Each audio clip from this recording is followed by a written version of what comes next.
तो कहानी की शुरुआत होती है कॉलेज के कुछ स्टूडेंट से जो टेलीपोर्ट में एक्सपेरिमेंट कर रहे होते हैं। टेलीपोर्ट यानी कोई भी चीज़ एक जगह से दूसरे जगह बस कुछ ही सेकंड पे ट्रैवल कर सकती है।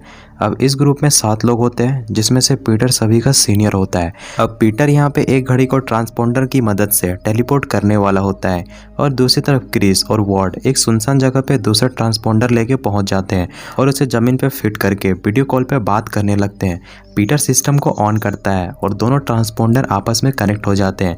पीटर जैसे लैब पे ट्रांसपोंडर को ऑन करता है वो घड़ी गायब हो जाता है और यह उनके लिए बहुत बड़ी अचीवमेंट होती है। सभी लोग सेलिब्रेट करते हैं। उससे पहले दूसरा ट्रांसपोंडर पे घड़ी टेलीपोर्ट होने की जगह वहां की जमीन खिसकने लगती है।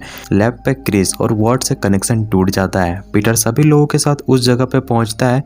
वहां एक बहुत बड़ा गड्ढा हो चुका था जहां से आग की लपटें बाहर निकल रही थी। किसी को कुछ समझ नहीं आ रहा था कि क्रिस और वॉर्ड कहाँ गए। तभी उस हॉल से एक साइक्लोन बाहर आता है और सभी को हॉल के अंदर खींच लेता है और यहाँ पे सिर्फ एवन बचता है। एवन सीधा भागकर अपने प्रोफेसर मारो के पास जाता है और उसे बताता है कि ट्रांसपोंडर पर कुछ गड़बड़ी हो गई है। एवन मारो को उस हादसे वाली जगह पे लेके जाता है। एवन कहता है हमें पुलिस को कॉल कर देना चाहिए। मारो कहता है तुम्हारा दोस्त मरा नहीं है, हम उसे वापस ला सकते हैं, लेकिन उसके लिए हमें ट्रांसपोंडर को आपस में कनेक्ट करना होगा। अब दूसरी तरफ पीटर, लिसा, टेस, स्लेड और चारोन अजीबोगरीब जगह पे पहुंच जाते हैं जहाँ का टेम्परेचर भी काफ़ी ज़्यादा होता है। तभी पीटर को एवा के पीछे एक पूंछ दिखता है। पीटर को समझ पे आ जाता है कि ऑक्सीजन के कमी के कारण उसे इल्यूजन हो रहा है। तभी एक क्रिएचर इनके सामने आ जाता है। सभी लोग भागकर एक दरवाजे के पास पहुंचते हैं जिसके ऊपर लिखा हुआ था कि अगर इस दरवाजे के अंदर गए तो फिर कभी बाहर नहीं आ पाओगे। सभी लोगों को लगता है यह कोई उनका बुरा सपना है। तभी अचानक से सामने 4-5 छिपकली जैसे क्रिएचर आ जाते हैं और ना चाहते हुए भी सभी लोग उस दरवाजे के अंदर चले जाते हैं जहां उन्हें बहुत सारी डेड बॉडीज दिखती है, यानी इनसे पहले यहाँ और भी लोग आ चुके थे। तभी सामने से किसी की चलने की आवाज़ आती है। सभी लोग छिप जाते हैं। तभी हम देखते हैं कलेक्टर को जो एक बॉक्स में डेड बॉडी लेकर जा रहा था। उसे कुछ शक होता है और वो अपना हथियार निकालकर पीटर की ओर बढ़ता है। सभी की धड़कनें बढ़ जाती है। कलेक्टर एक डेड बॉडी उठाकर वहां से चला जाता है और इधर पीटर को क्रिस का ब्रेसलेट और खून का निशान मिलता है। सभी लोगों को लगने लगता है कि क्रिस और वॉर्ड मारे जा चुके हैं। वो लोग उस खून का पीछा करते करते ऐसे जगह पे पहुंच जाते हैं जहां चारों तरफ सिर्फ कुहासा था। स्लेड कहता है यह सब सपना है। याद है जब टेलीपोर्ट हुआ था हम सब बेहोश हो गए थे, यानी अभी हम कोमा पे हैं। लिसा स्लेड को कान के नीचे एक बजाती है और कहती है यह सपना नहीं है। तभी सामने से एक उड़ता हुआ क्रिएचर आ जाता है। सभी लोग भागकर एक गेट के अंदर घुस जाते हैं। स्लेड को अभी भी यह सपना लग रहा होता है। सभी लोग उसे साथ चलने के लिए कहते हैं। तभी पीछे से वो उड़ता हुआ क्रिएचर आ जाता है और वह स्लेड को मारकर उसका सिर खा जाता है। सभी लोग रूम के अंदर चले जाते हैं, लेकिन सभी लोग यहाँ पे अलग अलग जगह निकलते हैं, यानी सभी लोग डिफरेंट प्लेस पे पहुंच जाते हैं। पीटर अपने दोस्तों को आवाज़ लगाता है लेकिन कोई भी उसकी बात नहीं सुनता है। तभी पीटर को किसी की रोने की आवाज़ आती है। पीटर धीरे धीरे उस कमरे के अंदर जाता है जहाँ एक आदमी अपने सामने तस्वीर को पकड़कर रो रहा होता है जो कि पीटर के डैड थे।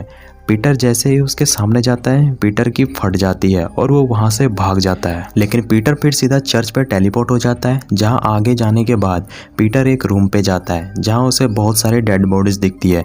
वो उस रूम से बाहर जाने की कोशिश करता है। तभी गेट अचानक से बंद हो जाता है। सीन यहाँ पे कट हो जाता है और हम एवा को देखते हैं जो कि एक जंगल पे होती है और वो अपने दोस्तों को आवाज़ लगाते हुए आगे जा रही थी। वो एक चर्च के अंदर जाती है जहाँ उसे एक छोटे बच्चे की रोने की आवाज़ आती है। एवा जब उस रूम पे जाती है उसे एक दिल बॉयल होता हुआ दिखता है जो कि धड़क रहा था। तभी उसके सामने एक बूढ़ी नन आ जाती है जिसके दिल के जगह होल बना हुआ था। एवा भागकर उस चर्च से बाहर जाती है। तभी पैर फिसलने से वो जमीन पे गिरती है और वो सीधा एक जंगल पे टेलीपोर्ट हो जाती है जहां एवा को जंगली कुत्ते की आवाज़ आने लगती है जो उसकी ओर आ रहे थे। एवा वहां से भागने लगती है। तभी उसे किसी आदमी की चिल्लाने की आवाज़ आती है जैसे वो मदद मांग रहा हो। एवा रुक कर देखती है। उसे सामने एक आदमी पेड़ से बंधा हुआ दिखता है जिसका आधा चेहरा जला हुआ था। तभी वहाँ जंगली कुत्ते आकर उस आदमी को ऊपर अटैक करके उसे मार देते हैं। एबा वहाँ से भाग जाती है। अब दूसरी तरफ लिसा एक टनल के अंदर से होकर गुजर रही होती है। तभी कोई उसका पैर पकड़ता है। लिसा चिल्लाती है जिससे सामने पड़े लाश खड़े हो जाते हैं। लिसा भागकर एक रूम के अंदर घुस जाती है जहाँ उसे 2 डेड बॉडी टंगी हुई दिखती है और नीचे देखने पर उसे सीढ़ियाँ ही सीढ़ियाँ नजर आ रही थी। लिसा सीढ़ी से नीचे आती है लेकिन वो डेड बॉडी फिर उसके सामने आ जाता है। लिसा फिर सीढ़ियों से नीचे उतरती है, उसे फिर वही डेड बॉडी दिखती है। लिसा को समझ पे आ जाता है कि वो फंस चुकी है और वो बार बार उसी जगह पे पहुंच जाती है जहां से उसने शुरुआत की थी। वो एक जगह बैठकर रोने लगती है। तभी सामने की गेट अचानक से खुल जाता है। लिसा जैसे ही अंदर जाती है उसे सामने क्रिस बेहोश हालत में मिलती है। लिसा जाकर उसे उठाती है। क्रिस कहती है यहाँ कुछ भी ठीक नहीं हो रहा है, मैं बार बार टेलीपोर्ट हो रही हूँ जैसे मैं कोई दूसरे डायमेंशन में आ गई हूँ।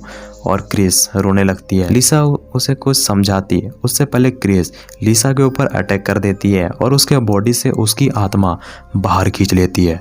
दूसरी तरफ पीटर गेट खोलकर चर्च पहुंचता है जहां वो क्रिस और लिसा को देखता है। पीटर क्रिस को गले लगा लेता है लेकिन वो क्रिस नहीं थी बल्कि एक शैतान थी। पीटर उसे एक लोहे के रॉड से मारकर वहां से भाग जाता है। दूसरी तरफ जेल्स जो कि एक जंगल पे अपने दोस्तों को आवाज लगा रहा था, तभी वहां कलेक्टर आ जाता है। जेल्स दीवार के पीछे छिप जाता है और तभी झाड़ियाँ जेल्स को जकड़ लेती है। तभी बगल पे कोई एक आदमी मदद के लिए चिल्ला रहा होता है। कलेक्टर उस आदमी की आवाज सुन लेता है। कलेक्टर उस आदमी के पास आकर उसका हाथ उसके बॉडी से अलग कर देता है और डेड बॉडी को उठाकर अपने साथ ले जाता है। कलेक्टर के जाते ही जेल्स को वार्ड जंगल पे भागता हुआ दिखता है। जेल्स अपने आप को छुड़वाकर वार्ड के पीछे भागता है और उसे ट्रांसपोंडर के बारे में पूछता है क्योंकि ट्रांसपोंडर ही एक ऐसा जरिया है जिससे वो इस नर्क से निकल सकते हैं। और वो वार्ड के पास जाता है। वार्ड जेल के ऊपर अपने धारदार नाखूनों से हमला कर देता है जिससे जेल्स वहीं बेहोश हो जाता है। जेल्स की आंख खुलती है एक हॉस्पिटल पे जहां एक पागल नर्स जेल्स के ऊपर 2 लीच रख देती है। जेल्स यहाँ कुछ नहीं कर सकता क्योंकि उसे बेल्ट से बांध दिया गया है। वो लीच धीरे धीरे जेल्स के बॉडी के अंदर घुस जाती है। तभी जेल्स अपने सामने के बेड को देख जहाँ एक बड़ा सा लीच आदमी के बॉडी से बाहर होकर जेल्स की ओर बढ़ रहा था। लीच जैसे ही जेल्स के मुंह पे घुसने वाला था, पीटर वहां आकर लीच को मार देता है और जेल्स को आजाद कर लेता है। तभी वो पागल नर्स वहां आकर पीटर के ऊपर हमला कर देती है। तभी पीछे से जेल्स पागल नर्स के सिर पे चाकू घुसा देता है और दोनों वहां से भाग जाते हैं। दूसरी तरफ ईबा एक बोट के ऊपर बैठी हुई थी। तभी वहां ट्रिस आ जाती है और दोनों एक दूसरे को हग करते हैं। ट्रिस बताती है कि डीमन ने वार्ड को जब से काटा है वो अजीब हो गया है। तभी वहाँ एक अजीब सा आदमी आ जाता है जो कि इस दुनिया के लोगों को उसके असली दुनिया पे भेज सकता है। वो आदमी दोनों को किराया मांगता है। ईबा कहती है हमारे पास कुछ भी नहीं है। वो आदमी कहता है तुम्हारी आत्मा। अब दोनों वहाँ बेहोश हो जाती है और दोनों की आंख खुलती है एक बड़े से मुर्दे घर पे जहाँ दोनों को चेन से बांध दिया गया था और चारों तरफ सिर्फ डेड बॉडी ही डेड बॉडी पड़ी हुई थी। तभी दोनों को सामने एक चाबी दिखती है जिसकी मदद से दोनों आज़ाद हो सकती है। ट्रिस उस चाबी तक पहुंचने की कोशिश करती है लेकिन उसकी चेन काफ़ी छोटी थी। ईवा उस चाबी तक पहुंच जाती है लेकिन वो जैसे उस चाबी को हाथ लगाती है एक ट्रैप उसकी उंगली काट देती है। तभी वहाँ कलेक्टर आ जाता है और उसे चाबी के पास वो उंगली कटा देख लेता है और खुश होता है और एक डेड बॉडी को उठाकर अपने साथ ले जाता है। दूसरी तरफ पीटर और जेल्स उस डेड बॉडी वाले रूम पे पहुंच जाते हैं जहां वो ट्रिस और एबा को आज़ाद कर लेते हैं। तभी कलेक्टर वहां चारों को एक साथ देख लेता है और वो पीटर को मारने वाला होता है। तभी एबा ट्रैप वाला चेन खींच देती है जिससे वो ट्रैप कलेक्टर को ही मार देता है और चारों वहां से चले जाते हैं। अब वो लीच जिसे पागल नर्स ने जेल्स के बॉडी पे डाला था वो लीच और भी ज़्यादा बड़ा हो चुका था। पीटर लीच को बाहर निकालता है और खून को बंद करने के लिए उसके घाव को जला देता है। अब सभी लोग जब बाहर आते हैं उससे सामने वार्ड दिखता है जिसके हाथ पे वो ट्रांसपोंडर था जिसकी मदद से वो इस नर्क से बाहर निकल सकते थे।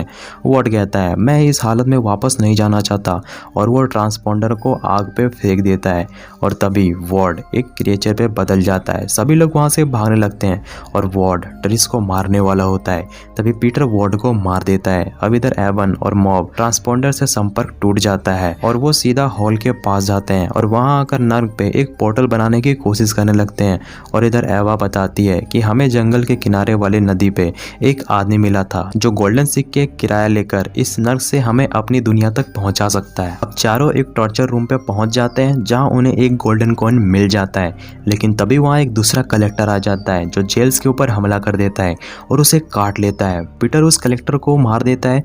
तभी चारों लिफ्ट से नीचे पहुंच जाते हैं। जेल्स वो कॉइन पीटर को दे देता है। जेल्स का ज़्यादा खून बह जाने के कारण उसकी मौत हो जाती है। तीनों एक थिएटर पे पहुंचते हैं जहां एक स्क्रीन पे वो सारी चीज़ें प्ले हो रही थी जहां सभी लोग जा चुके थे। पीटर कहता है ये हमारे दिमाग के साथ खेल रहा है, जैसा हम सोचते हैं कि नरक कैसा होता है हमारे साथ बिल्कुल वैसे ही चीज़ें हो रही है। पीटर को मालूम पड़ता है कि यह स्क्रीन वार्म होल यानी रास्ता जिसकी मदद से हम जहाँ चाहे वहाँ जा सकते हैं। वो स्क्रीन की मदद से उस जंगल पे पहुँच जाते हैं जहाँ वो नरक से निकल सकते हैं। जंगल पे पहुँचते ही वो जंगली कुत्ते उनके पीछे पड़ जाते हैं और वो ईबा को मार देते हैं। ट्रिस और पीटर भागकर उस नदी के किनारे पहुँच जाते हैं जहाँ उनके सामने वो आदमी था। वो आदमी दोनों से किराया मांगता है, लेकिन पीटर ने वो सिक्का कहीं गिरा दिया। पीटर उस आदमी को अपनी गोल्डन घड़ी देता है। वो आदमी कहता है एक सिक्का यानी एक आदमी।